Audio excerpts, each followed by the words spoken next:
From land finance to doubled gas bills, signs of the Red Dynasty's end? Hubei's forced 100% cremation policy sparks large-scale protests. Under the pandemic, many Chinese policemen dead, youngest just 31. Vice President's remarks spark controversy. Baidu loses 6 billion Hong Kong dollars in market value. Ahead of CCP leaders' visit, Serbia rounds up and detains Falun Gong practitioners. It's all covered in today's China Truths. From land finance to doubled gas bills, signs of the Red Dynasty's end? Across China, there's been a significant uptick in utility costs. Since 2023, cities like Shanghai, Xianying and Shaanxi, and Wuhu and Anhui have seen residential water rates rise by 10% to 50%. As reported by Tianfeng Securities, this pattern extends to natural gas, with new pricing schemes introduced in Shenzhen, Fuzhou, Zhenjiang, and Xinhua and Putian, affecting approximately 125 municipal and county administrations. The cost of travel is also climbing, with mainland high-speed trains leading the way.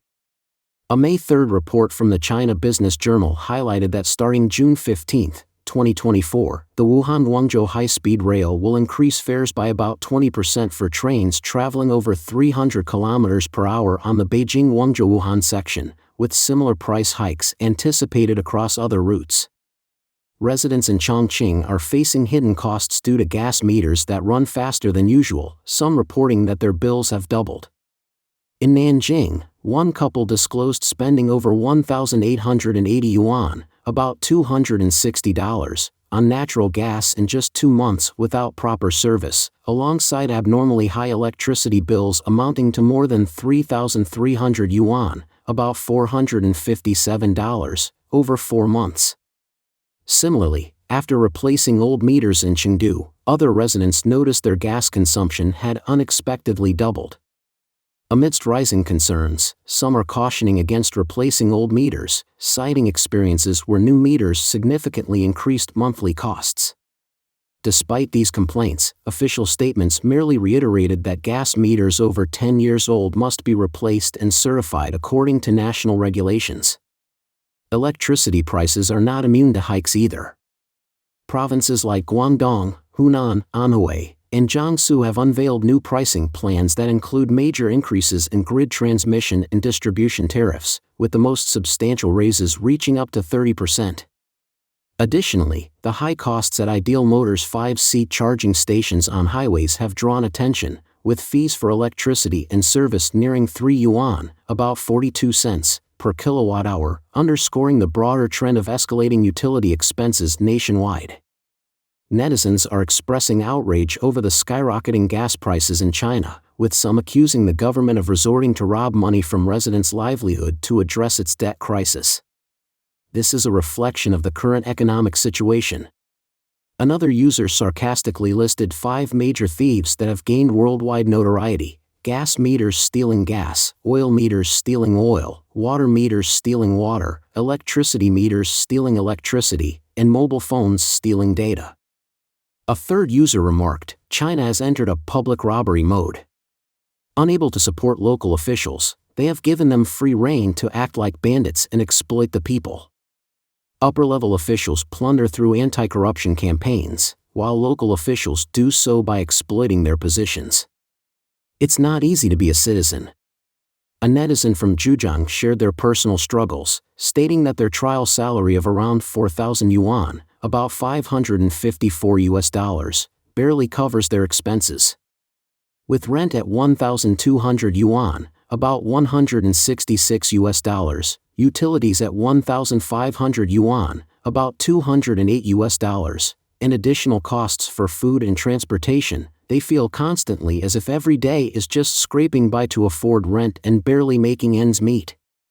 It's tiring, and it seems like they can't keep going like this. Signs of the last regime, manipulating measurements to steal money.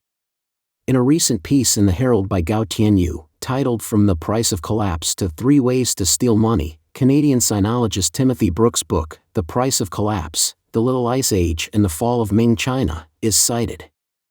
Brooke identifies covert adjustments to official measurements, like enlarging tax containers or reducing the weight of silver, as a historical sign of a Chinese dynasty's impending fall. This practice of quietly swindling the populace is resurfacing in China, seen in manipulated gas meters in Chongqing, mandatory prepayment farming fees in Inner Mongolia, and $320 million, about $44.3 million, cash transfers by police in Shund, Guangdong. The article sheds light on the financial distress faced by many local governments in China amidst an economic slowdown and a stagnant real estate market. To cope, these governments are forcing departments to self-finance by heavily fining citizens and businesses, sometimes making up to 40% of their revenue. A mainland scholar named David, interviewed by Epoch Times, recalled that such manipulation began 2 decades ago with state enterprises handling essential utilities. Initially a desperate act due to lack of funds, these deceptive practices have evolved into rampant money printing and currency inflation, further eroding the value of people's money. David highlights the lack of industrial tax revenues and local fiscal management challenges. Even during the more prosperous Huan era, he noted, 80% of prefecture-level cities had negligible real tax revenue, relying instead on real estate sales, effectively transferring land cheaply from farmers and selling it at exorbitant prices to cover fiscal shortfalls, an unsustainable model that also constitutes a form of theft. Furthermore, the CCP's one-party rule has fostered numerous exploitative schemes, with appointed officials focused solely on regime survival through various forms of public wealth extortion, speeding up their own demise. An insider revealed to Epoch Times that local leaders prioritize projects that boost their image, often resulting in incomplete initiatives due to budget issues. With the government deep in debt and controlling all project tenders, businesses are left with no legal recourse as local courts won't process or enforce claims. Post-pandemic, the economic climate has deteriorated further, exacerbating local debt and inflation, forcing the government into a corner where its only option is to print more money. Hubei's forced 100% cremation policy sparks large-scale protests. Since the beginning of this year, local officials in Guangzhou City, Suizhou, Hubei Province, have been forcefully implementing a new cremation policy, which mandates that all deceased within the city must be cremated and their ashes stored in public cemeteries, effectively banning traditional coffin burials. The policy, which came into effect on March 20, 2024, also stipulates that spouses who die before and after this date cannot share a grave, aiming for 100% total construction of funeral facilities, a 100% cremation rate, and all ashes placed in public cemeteries. This directive has met with substantial public outcry, particularly evident during the May Day holiday when thousands gathered in Chongqing town to protest. The demonstrators, including many elderly, congested National Highway 316, with residents from nearby towns like Fuha and Pinglin joining in solidarity. The situation escalated to the point where protesters clashed with the town mayor and police officers, though no major conflicts broke out despite the presence of about 350 officers.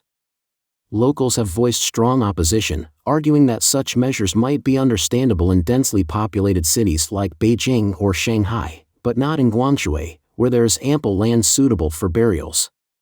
The community, especially families with elderly members, rallied to preserve their dignity in death and maintain their traditional burial practices, which have been part of their culture for over 5,000 years. The distress caused by the policy has led to tragic incidents, including taking their own lives among the elderly. During the protests, some seniors expressed their despair so profoundly that they lay on the ground, confronting the police with the proclamation that they were dying at the hands of the Communist Party anyway. Cremation commercialized as authorities force cemetery plot sales. In Suizhou, a less affluent fifth-tier city in China, public outrage has erupted over new cremation and cemetery plot policies, which are seen as a commercialization of funeral services enforced by local authorities under a veneer of government corruption. Over the last 3 years, regional authorities have poured 270 million yuan, about $37.4 million, into building public welfare cemeteries that require substantial upfront payments for both construction and a 20-year management fee.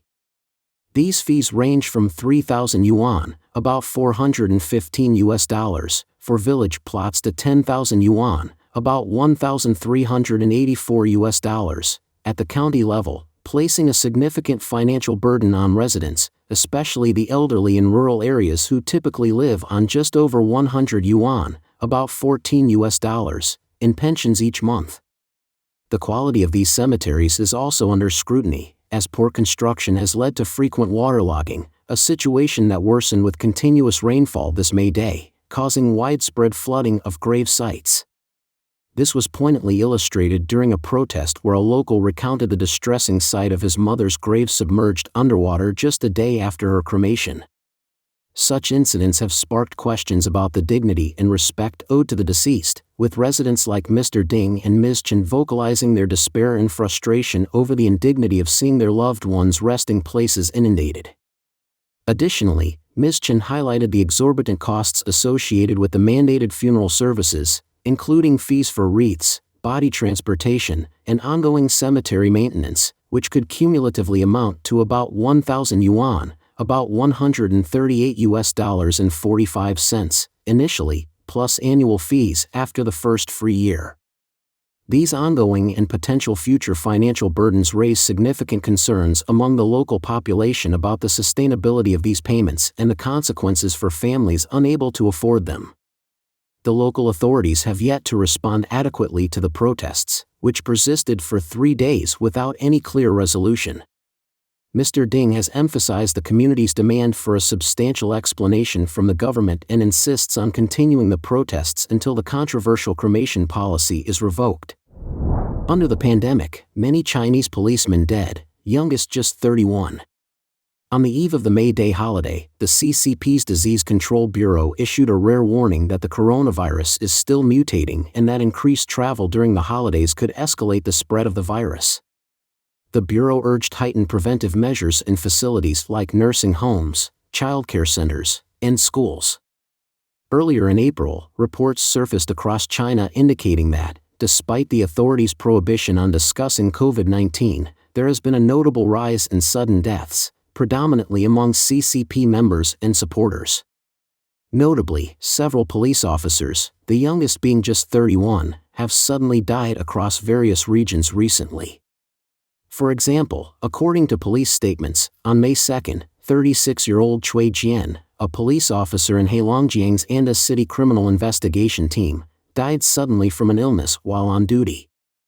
On April 30, Sun Sin, a 31-year-old police assistant in Zhoulantun City, Inner Mongolia, also died suddenly at work. Further incidents include the sudden workplace deaths of several other officers in April, whose ages ranged from 45 to 53. Each had been recognized as an outstanding CCP member, and their roles varied from senior supervisory positions to technical and investigative tasks within the public security system. Vice President's remarks spark controversy. Baidu loses 6 billion Hong Kong dollars in market value. On May 7, the topic Baidu Vice President, VP, approves resignations over employee breakups on the spot catapulted to the top of Weibo's trending list, sparking a significant controversy. This uproar originated from 4 videos posted on the Douyin account I Am Qiu Jing, identified as Baidu's vice president, over several days in early May. In one specific video, Qiu Jing discussed her approach to handling resignation requests following employee breakups, stating, "Why should I care about the employee's family? I'm not her mother-in-law. My main concern is whether he can deliver timely results in his role." This statement drew fierce criticism from viewers who described her as harsh, like a cold machine, and likened her managerial style to that of superficial micro-business tactics, labeling it overly simplistic and dehumanizing. The controversial video was quickly removed from the internet following the outcry. Further controversy arose from Qiu Jing's assertion that PR staff have no weekends off and must be available around the clock, a practice that netizens argued severely undermines labor laws. Qiu Jing currently serves as a vice president at Baidu and as the primary PR representative. Her professional background includes significant roles such as vice president at Huawei's Public and Government Affairs Division, head of the CCP's Media Affairs Department, and a stint as a reporter at Xinhua News Agency. The incident has prompted netizens to suggest that the wolf culture prevalent at Baidu is out of step with current trends and invites ridicule, potentially exposing the true nature of Baidu's corporate values. As the controversy continued to unfold, Baidu's stock price suffered, dropping by 2.17% on the Hong Kong stock market, which resulted in a loss of over 6 billion Hong Kong dollars in market value, according to a report by Phoenix Tech. Ahead of CCP leaders' visit, Serbia rounds up and detains Falun Gong practitioners. Ahead of a visit by Chinese Communist Party leader Xi Jinping, Serbian authorities arrested several Falun Gong practitioners, only to release them after Xi had departed from the country. This incident occurred shortly after Russian authorities conducted raids on 5 homes and detained 4 Falun Gong practitioners in anticipation of a meeting between Russian President Vladimir Putin and Xi Jinping. As we've reported, since 1999, the Chinese regime has been attempting to extend its persecution of Falun Gong, a spiritual discipline based on meditative exercises and moral principles based on truthfulness, compassion and forbearance, beyond its borders. In Serbia, on May 7, authorities detained 6 practitioners along with 2 of their relatives, holding them for about 24 hours across various locations, reported Dejan Markovic, one of the detained individuals. Among those arrested were his brother and an 80-year-old woman. An arrest warrant for Mr. Markovic cited suspicions of imposing a serious threat to persons under international protection. As revealed in documents provided to the Epoch Times, however, after Xi's departure, the detainees were released and given a document stating that the perceived threat no longer existed. Mr. Markovic criticized this rationale as the biggest nonsense of the entire ordeal. He recounted an instance where one Falun Gong practitioner was held in a cell alongside a vegan activist who had been part of a campaign against dog meat consumption in China a decade earlier. Mr. Markovic argued that by such logic, anyone who ever said anything against China could be detained for security reasons, suggesting that the arrests were orchestrated under directives from the CCP. The Serbian authorities have not made any public statements regarding the arrests, and no formal charges have been brought against those detained. Additionally, the Serbian Ministry of Internal Affairs has not yet responded to inquiries from the Epoch Times regarding the matter. CCP pressure. The latest action in Serbia wasn't the first time practitioners have been arrested ahead of a visit by a high-level CCP official.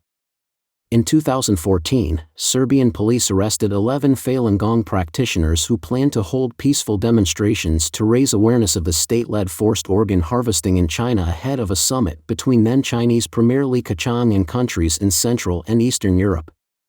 Markovic recalled that on May 7, when the police turned up and summoned him to the station, the officers made it clear they were just following orders. The police boss of Belgrade told them, "I know that you guys are good people. I will not question you. I don't need to question you." But the district attorney asked us for 48 hours detention. He can't do anything about it. Closer ties. As a participant in China's Belt and Road Initiative, Serbia is heavily dependent on billions of dollars of Chinese investment. This reliance has raised concerns within the European Union, which Serbia has been aspiring to join for a long time. During Xi Jinping's visit, Serbian authorities orchestrated a grand welcoming event, transporting thousands from across the country to the Serbia Palace. There, the crowd chanted China, Serbia and waved flags, with a massive Chinese flag displayed on a skyscraper near the airport and numerous smaller flags along the main highway and downtown areas. At the event, the 2 leaders reaffirmed their commitment to a free trade agreement scheduled to take effect in July. From the balcony, Serbia's populist president, Aleksandar Vučić, referred to Xi as an ironclad friend and hailed his visit as historic, emphasizing its significance in bringing the 2 countries closer together. Erping Zhang, spokesperson for the Falun Dafa Information Center, told the Epoch Times that it is deplorable to see a country that was once proud of its own history and record of moving away from the communist system to now embrace the CCP. This cowardly act was clearly instigated by the CCP, which has been exporting its domestic repression overseas. Don't forget to leave a comment in the section below to share your opinions on today's topic with us. Make sure to like and subscribe to see more interesting topics from China Truths.